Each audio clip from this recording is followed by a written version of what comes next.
Assalamualaikum warahmatullahi wabarakatuh. Perkenalkan, nama saya Sugeng Aldi Widodo, NIM 233140707111014 dari kelas D4G. Di sini saya akan menjelaskan tentang keamanan sistem informasi. Yang pertama, manajemen insiden keamanan informasi adalah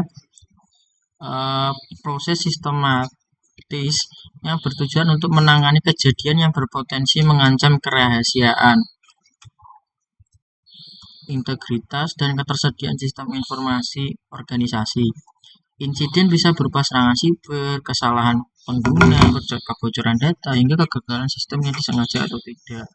Sebagai seorang ahli keamanan siber, tugas utama saya dalam konteks ini adalah memastikan bahwa organisasi tidak hanya bereaksi terhadap insiden, tapi juga proaktif dalam mendeteksi, menanggapi, dan mencegahnya agar tidak terulang.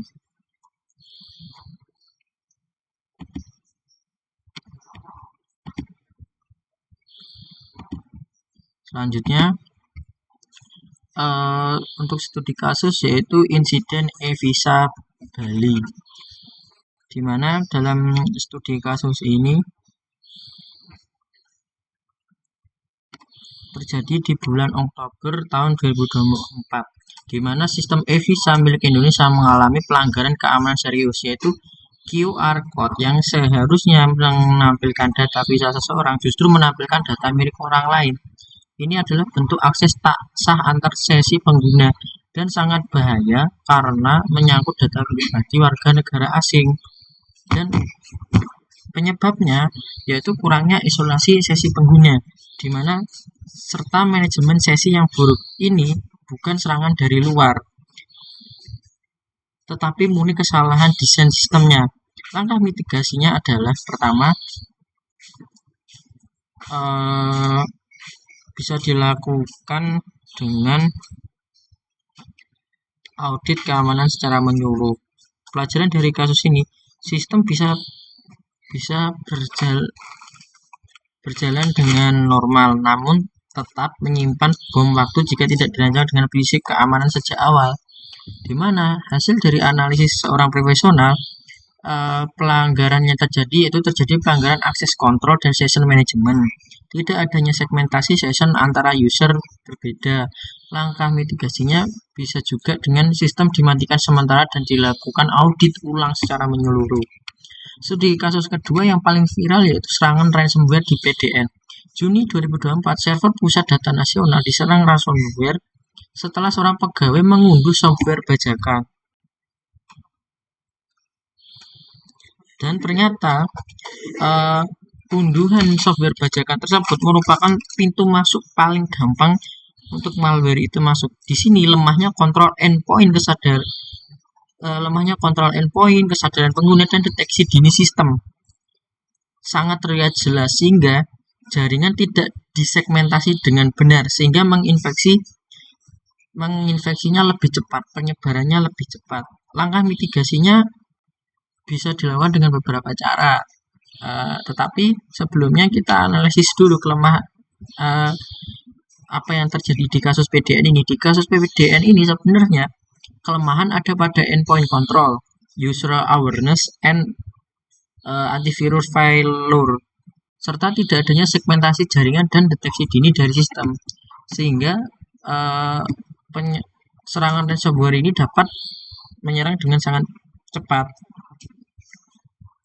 Langkah mitigasinya yang pertama yaitu pemutusan koneksi, restore backup, serta forensik analisis.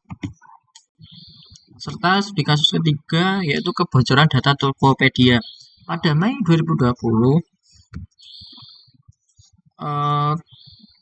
terjadi kebocoran akun pengguna Tokopedia sebanyak 91 juta akun bocor, bukan karena peretasan langsung, tetapi melalui API scraping, di mana ini menunjukkan bahwa aspek keamanan API tidak diberi perhatian serius, tidak ada rate limiting, tidak ada autentikasi berlapis, di mana dengan terjadinya kelemahan ini menyebabkan terjadi menyebabkan celah di mana API tidak dilindungi oleh rate limiting atau autentikasi berlapis sehingga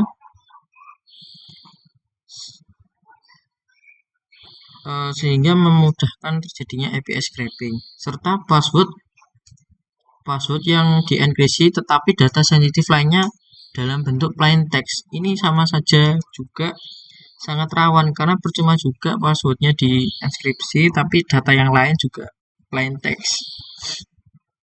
Serta insiden ini adalah contoh di mana lemahnya klasifikasi data.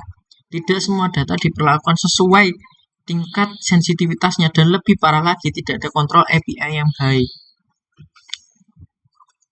Selanjutnya, refleksi apa yang bisa kita pelajari, apa yang akan Anda lakukan jika hal serupa terjadi di sekitar Anda atau di organisasi Anda sendiri. Bayangkan CSO atau bagian dari tim keamanan IT, jika salah satu insiden tadi terjadi di organisasi Anda, apa yang Anda lakukan? Apakah Anda punya tim respon insiden yang akan siap siaga?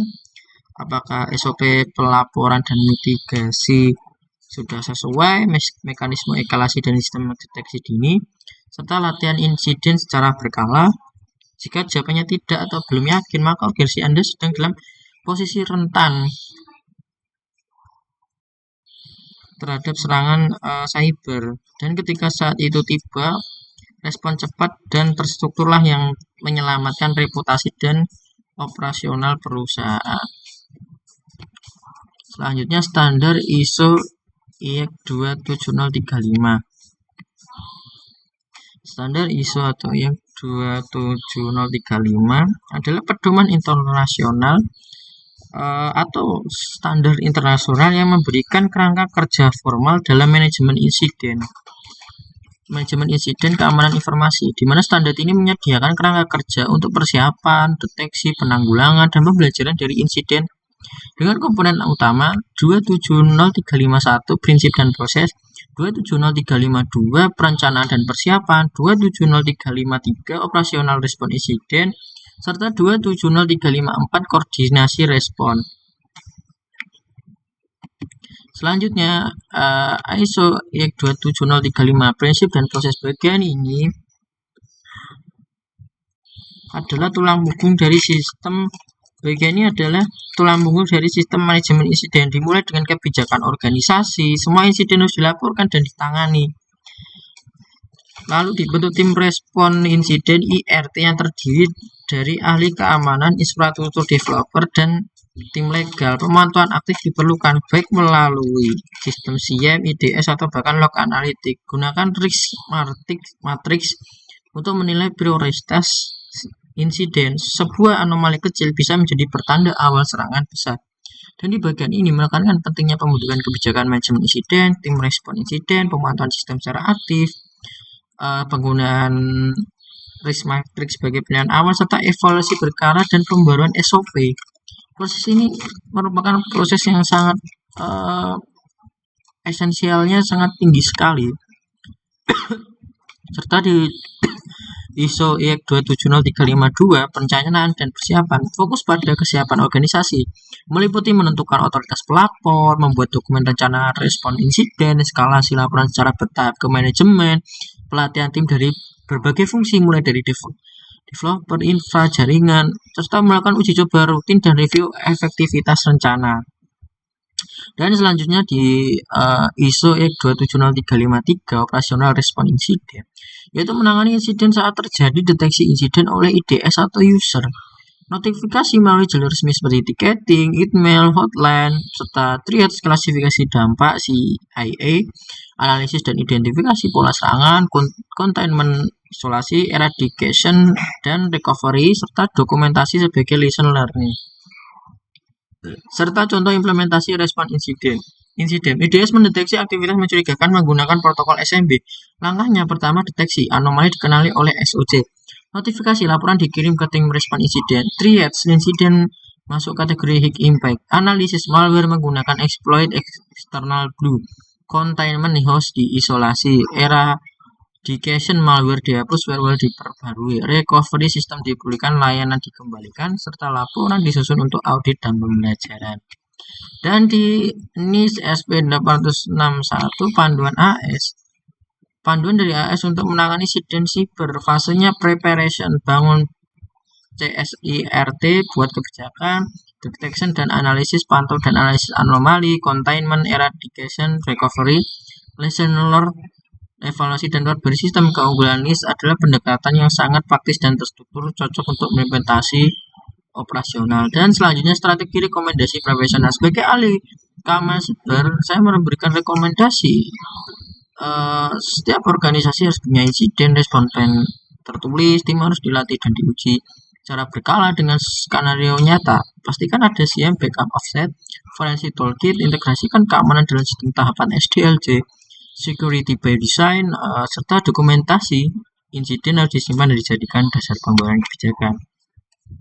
Sekian penjelasan singkat dari saya. Terima kasih. Wassalamualaikum warahmatullahi wabarakatuh.